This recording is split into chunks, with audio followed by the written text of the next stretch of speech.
But if you're the National Football League, okay, clearly it's not about talent anymore. It's about something else.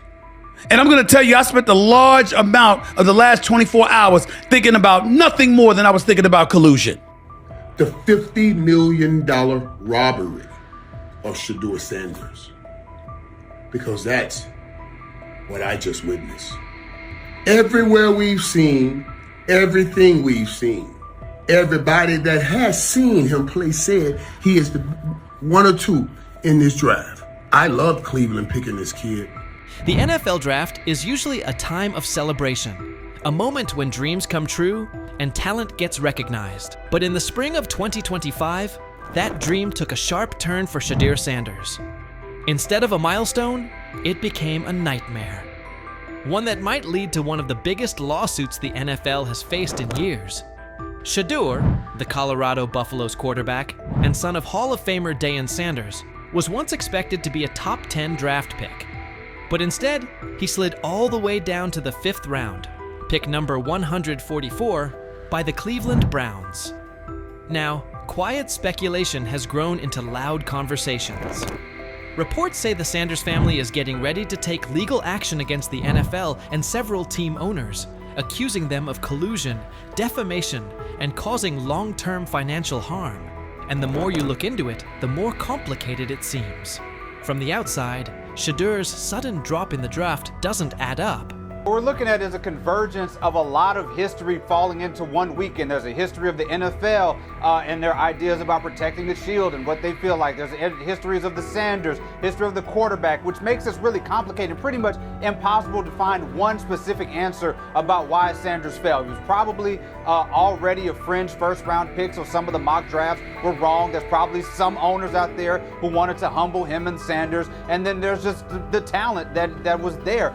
So I'm not, it's okay, I think, to say we don't know what the specific answer is. What I do know, though, and I know it's maybe a little bit of a tangent, but I feel like it's important to say, I want to say this to folks on the internet and folks who are paying attention. This is not the Colin Kaepernick situation. This is important to know. Colin Kaepernick was absolutely blackballed from the league for standing up for folks' rights. This is not what Shedeur Sanders went to. He was embarrassed for 48 hours in the draft, and he ended up going to a Browns team where he still could possibly be a starter on that team because they managed to have half of Wu-Tang Clan's worth of bad quarterbacks, and he can still work his way up to a starter. So this is not the same situation. His career can still end up being okay. Shedeur Sanders led the entire NCAA in completion percentage with an impressive 74.1%, broke several school records, and was right at the center of what many called the most talked about college football storyline in the last 20 years. With months of hype suggesting he wouldn't fall past the early second round, the expectation was clear. But instead, he had to sit through 3 painfully long days. Then came pick number 144, a moment that quickly went viral for all the wrong reasons. The cameras at his private draft party cut away. The champagne never even got opened. The room went completely silent. Deion Sanders didn't hold back afterward. According to those close to him, he was furious, allegedly saying, "This league just blackballed my son."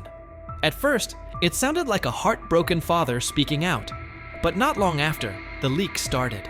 Because how in the hell does 32 teams in the National Football League pass on a quarterback that was universally recognized one of the top 3 quarterbacks in the country entering this draft, and 32 teams passed on him? Not once, not twice, not 3 times, but 4 different times they passed on him. How the hell does that happen?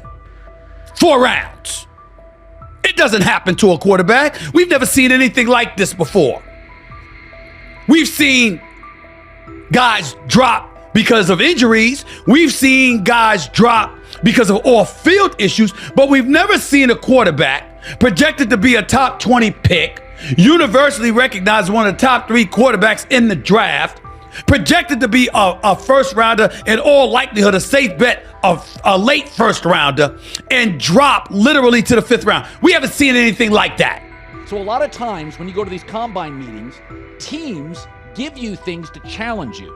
Teams will have a player's worst plays ready for him, and they'll show him his worst plays and say, "Hey, why don't you explain them?" And Shedeur apparently didn't take to it well. And at one point, one of the few teams that actually was interested in him said, well, what do you make of this really bad play? And Shedeur said, maybe I'm not the guy for you. That's not the answer. Another moment. What they do during the film and the combine and the meetings is teams will install mistakes intentionally planted in the install, and they want you to catch them. Shedeur didn't, and when a coach called him out, once again, it didn't sit well. It's like, bro, there's not many teams needing quarterbacks, especially since Pittsburgh appears to have a deal with Aaron Rodgers and Tennessee's getting Cam Ward. So you're down to the Giants, who were not interested at all, and Cleveland, who traded out of that 2 spot because clearly they were looking for next year's class like the Rams are. Based on internal messages uncovered by a private investigator working with Shedeur Sanders' legal team, messages that haven't been made public yet but are currently being looked into by several independent news outlets, it looks like a few NFL team owners may have raised red flags about the media frenzy and the branding baggage tied to Shedeur. Even more concerning, there are reported claims that some team ownership groups were having behind-the-scenes talks, quietly advising each other to steer clear of drafting Shedeur unless they absolutely had no choice. People close to the Sanders camp say these private conversations even mentioned things Deion said back during Super Bowl week. Those blunt interviews where Coach Prime made it clear they would call the shots and wouldn't play for certain teams. Basically, they were following the same playbook Eli Manning used. Will you step in Eli Manning like, Deion Sanders like, to the point where like you told him, hey man, I ain't taking that psych test with the Giants. I followed you after that. I said I wasn't taking it either. Will you step in and do some of that if it's the wrong organization and say he ain't going there? Yeah, but I'm not going to do it publicly. I'll do it privately. This time around, though, the league supposedly answered with a wall of silence and behind-the-scenes sabotage. According to insiders, the upcoming lawsuit is expected to claim that the NFL worked together to hurt Shedeur's draft stock, not because of his skills, but because of how things looked in the media, internal politics, and bruised egos. If they played the cards and picked him up in the 5th round, but I surely would like to know how they knew he would still be there in the 5th round. I've been on that stage for years and years and years. I've never seen them position the cameras in position, give forewarning about who's about to be drafted. I wonder if Cleveland got a call from somebody in the NFL saying, we got to draft this kid. You just robbed this young man of $50 million. And it wasn't on his playing ability. Wow.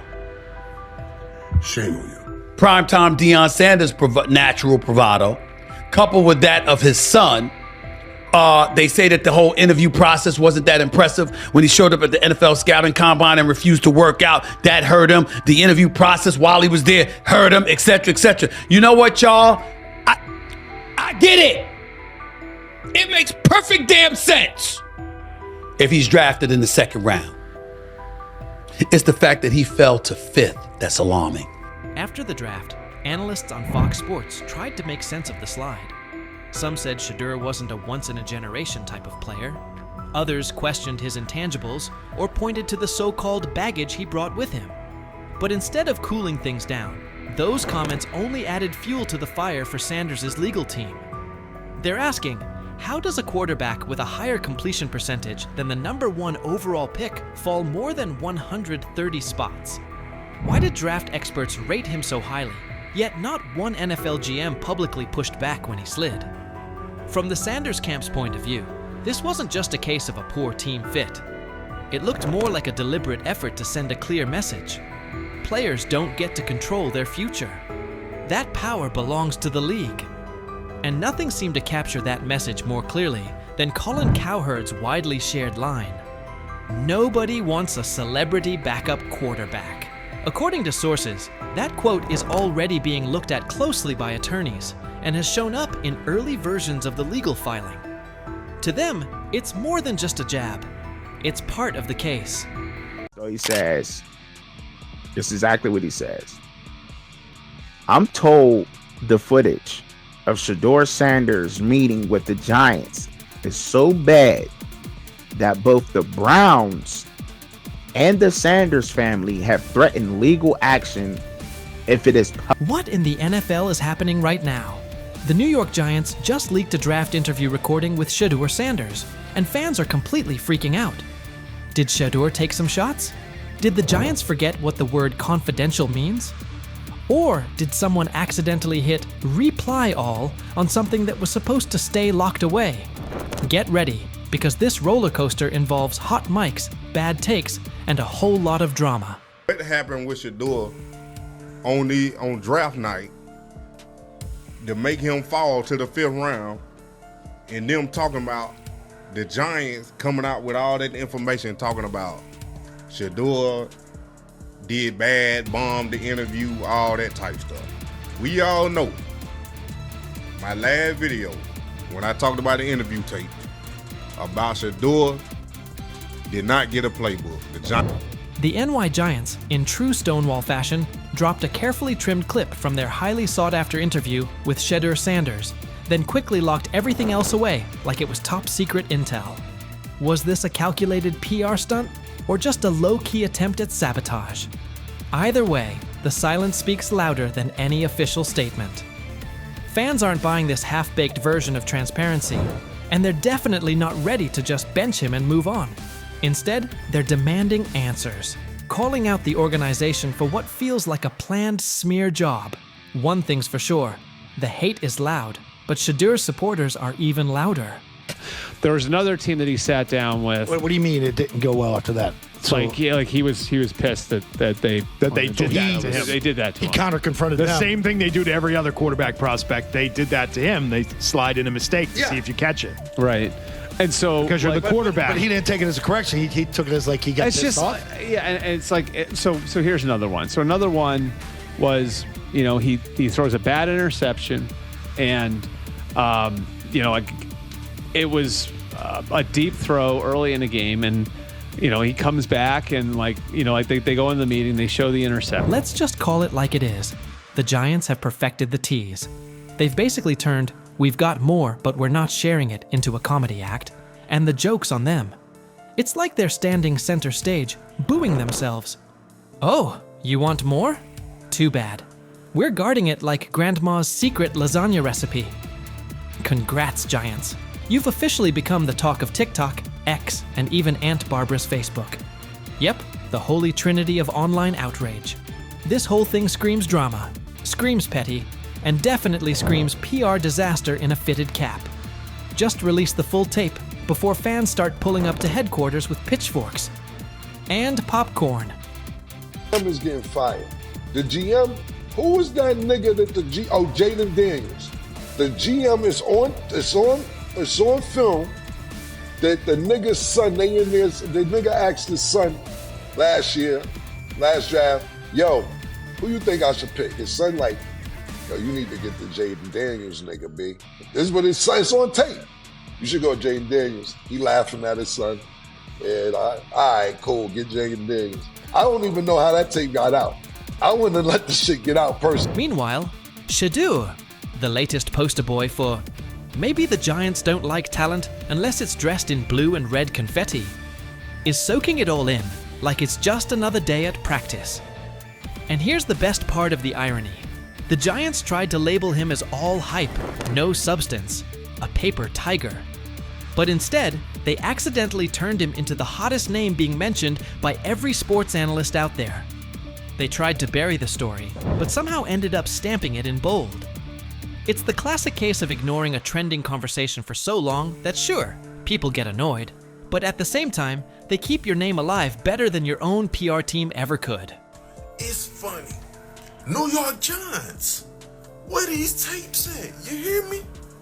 Because if Shedeur Sanders was so unprofessional, y'all would have leaked the tapes for the whole world could see, right? Cause understand, it's a lot of he say, she say. But one thing I do know, as a young black man growing up in this world, being straightforward and not sugarcoat anything. Oh, this narrative is pure gold. Giants PR completely skipped subtlety and went straight to the "We don't like his dad" playbook. A move so awkward, it's like trying to dunk and ending up in a kiddie pool.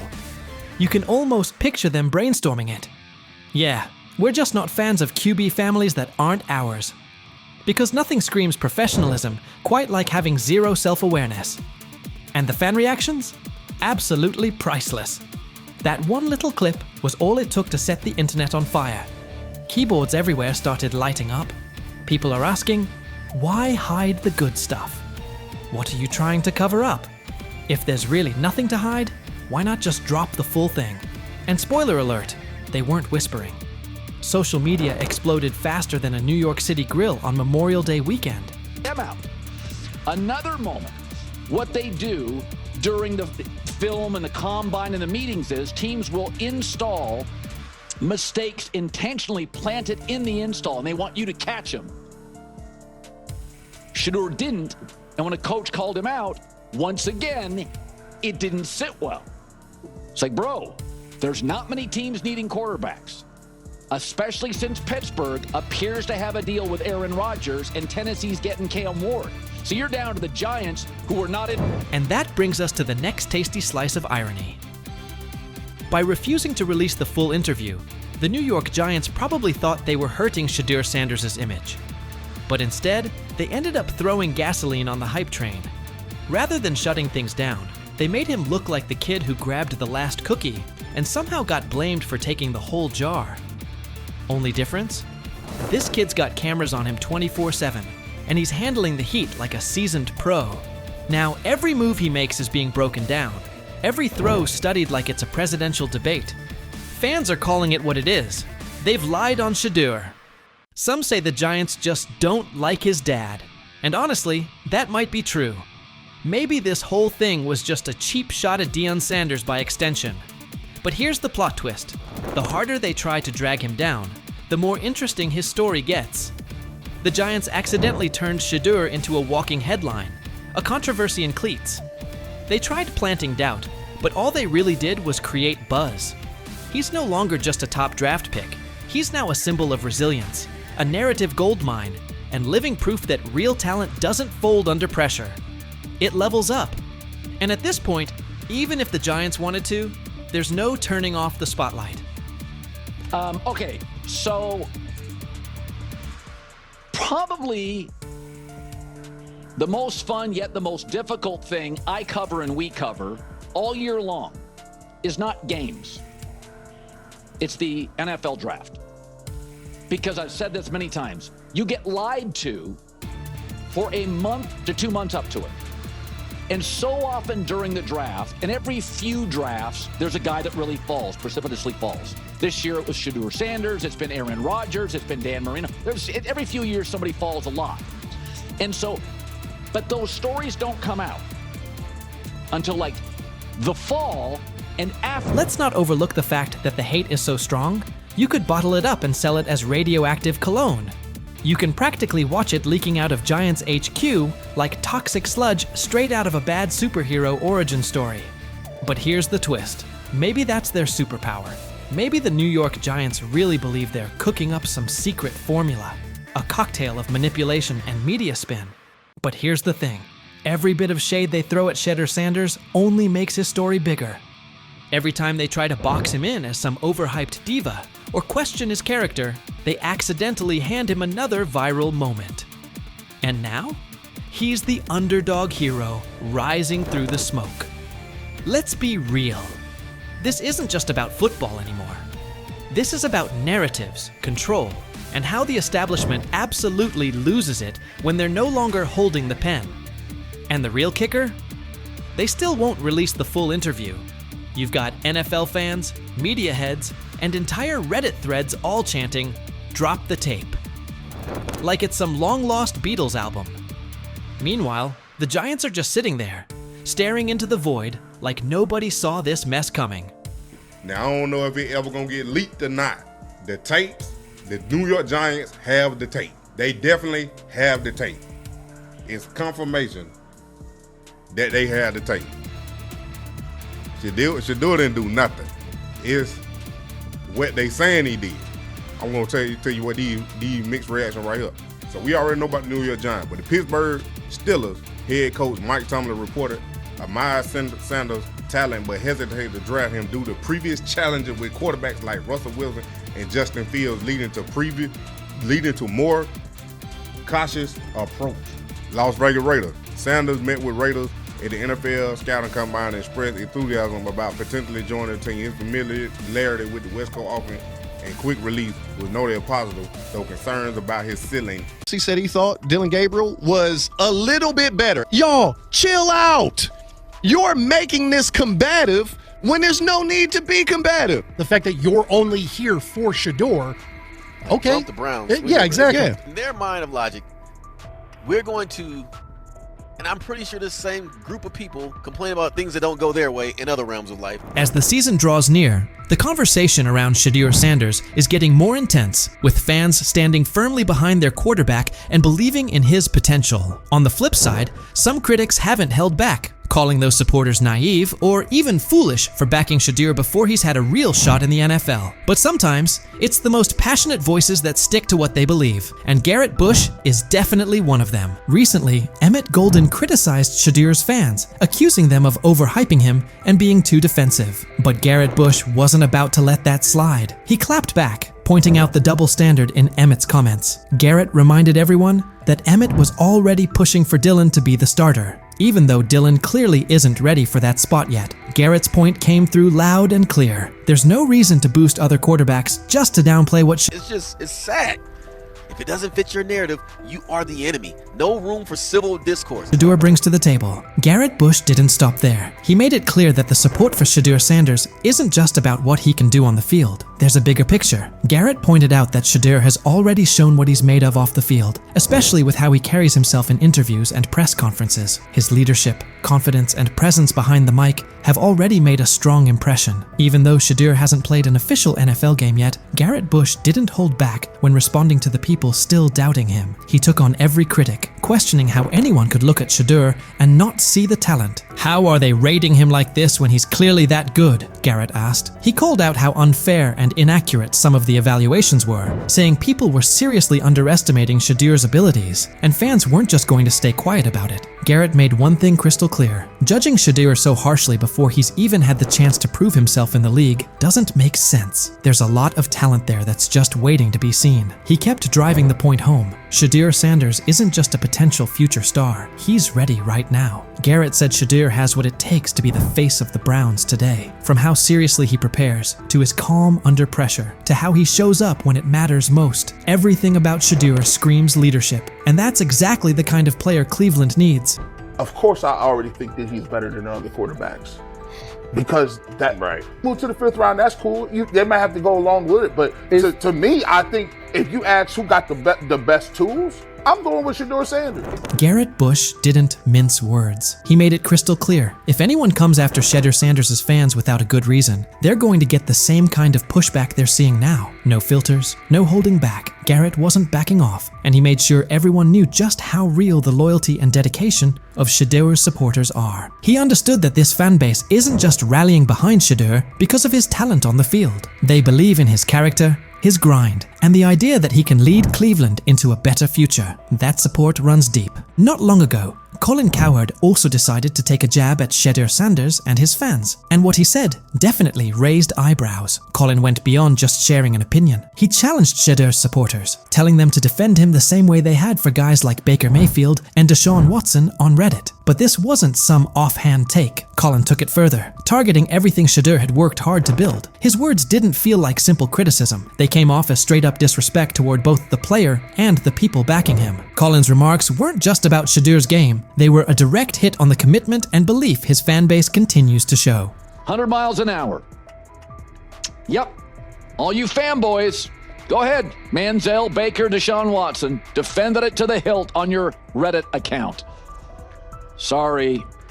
After Colin Cowherd made his bold remarks, it didn't take long for the backlash to roll in. Fans weren't about to let that kind of disrespect slide, especially after he came so hard at Shedeur Sanders and the people who support him. The response on social media was fast and intense, with fans speaking out loudly about how upset and frustrated they were. Colin had to face serious heat for what he said, and it quickly became clear that his shots at Shedeur weren't something fans were going to just brush off or forget. Sharing an opinion about a player's talent or potential is one thing. That's part of what makes sports fun to talk about. Everyone's entitled to their own take, and discussions around player projections are nothing new. But going as far as mocking an entire fan base and calling them dumb, that crosses a line. Critiquing Shedeur's performance is fair game, but insulting the people who believe in him, that's a whole different story. Fans put in time, energy, and emotion into rooting for their favorite players, especially someone like Shedeur, who's already shown so much potential. Calling that kind of loyalty dumb isn't just rude, it completely misses what sports fandom is all about. These fans aren't blindly following someone. They see the work Shedeur puts in, they see the future he could have, and they stand behind him because they truly believe in what he can become. Mocking that belief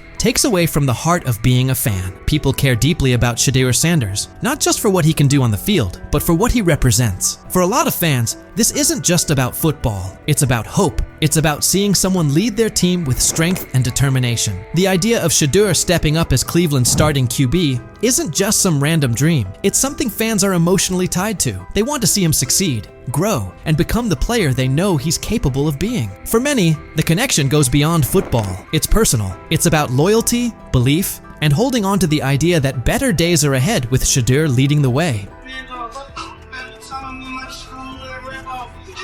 Let me go play once again with your little round. Shedeur Sanders.